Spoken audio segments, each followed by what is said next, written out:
This is Optimal Living Daily, episode 743, Educational Balance by Colin Wright of exilelifestyle.com. And I'm Justin Malik, the guy that reads blog posts to you every day, including weekends and holidays, with permission from the authors. I've been lucky enough to have sponsors for most of this month, but not today, so I'm going to give you a break from that. Let's jump right in as we optimize your life. Educational Balance by Colin Wright of exilelifestyle.com. At 2 months old, babies understand the fundamentals of physics, which isn't to say they could tell you the equations underpinning concepts like entropy or explain how mass informs gravity. But at 2 months, they do have a tacit understanding that unsupported objects will fall and that physical objects do not disappear when concealed, which seems obvious to adults, but wouldn't necessarily be clear to infants. After all, it took us countless generations and the development of complex math to be able to express these concepts intelligibly as a species. Why then should babies pick up these concepts on a practical level so quickly? Consider that an understanding of these physical laws and how they shape the world around us is vital for survival.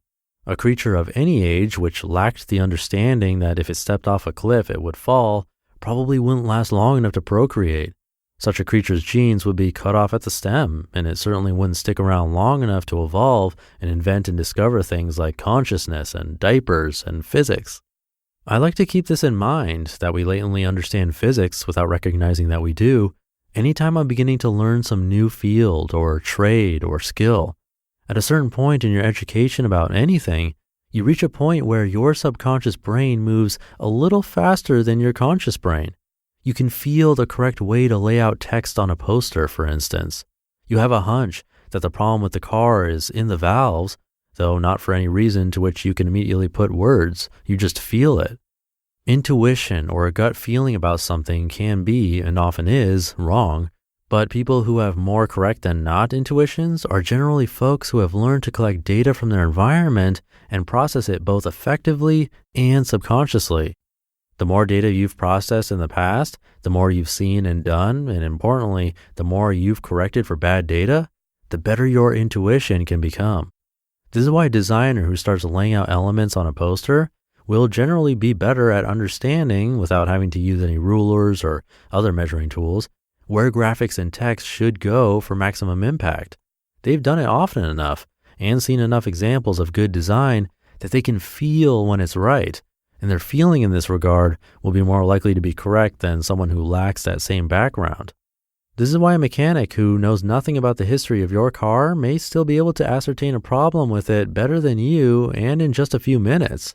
They've seen hundreds of cars and many more car problems, which allows them to recognize associations and commonalities without having to work through a checklist or assess all possibilities, and to be right about their educated guess more often than not.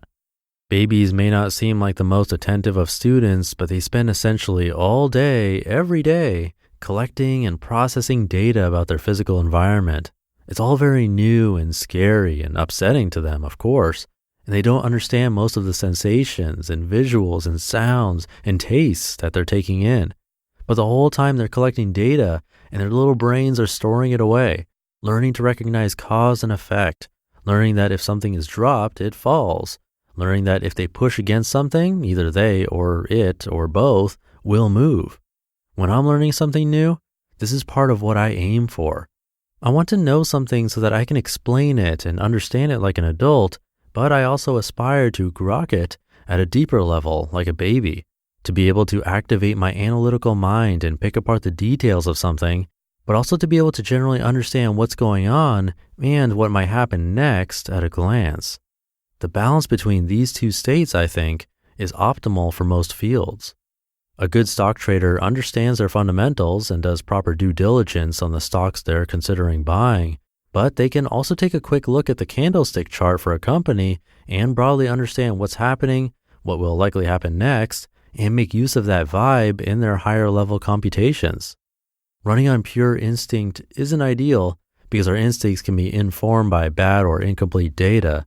The fear trigger you get from a stranger may be the result of sociopathic cues you're picking up on, but it could also be an internal misfire, setting off internal alarms because they're new or unfamiliar to you in some way, of a different race or from a different economic class perhaps.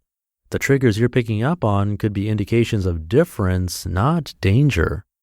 At the same time, running on pure high-level analysis can leave you with a lot of useful facts, but less connective tissue between them.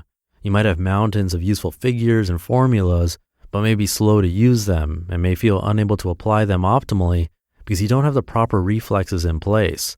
Your data could lack useful, practical context. This is what it means to have textbook knowledge, but lack applicational aptitude. You acquire aptitude by seeing, doing, experiencing, trying, failing, and trying again. You acquire data by studying, practicing, and mining past experiences for insight. Data is more useful in experienced hands, and your intuition is sharpened by exposure to good data. The educational balance I aspire to is a curiosity and focus of a baby exploring the world and the purpose and experiential wisdom of an adult. It's common for one or the other side of this equation to take lesser priority and diminish in attention paid and effort exerted. But I find that maintaining a balance between the two amplifies the acquisition of both and the enjoyment of learning as a whole. You just listened to the post titled Educational Balance by Colin Wright of ExileLifestyle.com. I'm going to keep this ending nice and short for you, but really quick, I do want to mention that I have another book raffle coming up in just a little over a week. If you want to be in that raffle, just make sure you're on my free weekly newsletter at oldpodcast.com. Thank you for listening all the way through and being here every day, including the weekends. Hope you're having a great one, and I'll be back tomorrow where your optimal life awaits. Hey, this is Dan from the Optimal Finance Daily podcast, which is a lot like this show, except more focused on personal finance. Justin handpicks the best posts he can find from blogs and authors like Ramit Sethi, Mr. Money Mustache, and more, and I read them to you 5 days a week. So if you enjoy this podcast, come on over and subscribe to Optimal Finance Daily too. And together, we'll optimize your financial life. You've been listening to Optimal Living Daily. Be sure to hit the subscribe button to stay up to date on each new episode and head to oldpodcast.com. That's OLDpodcast.com for a free gift as well as more actionable tips and resources to help you maximize your potential. Thanks for joining us, and remember, your optimal life awaits.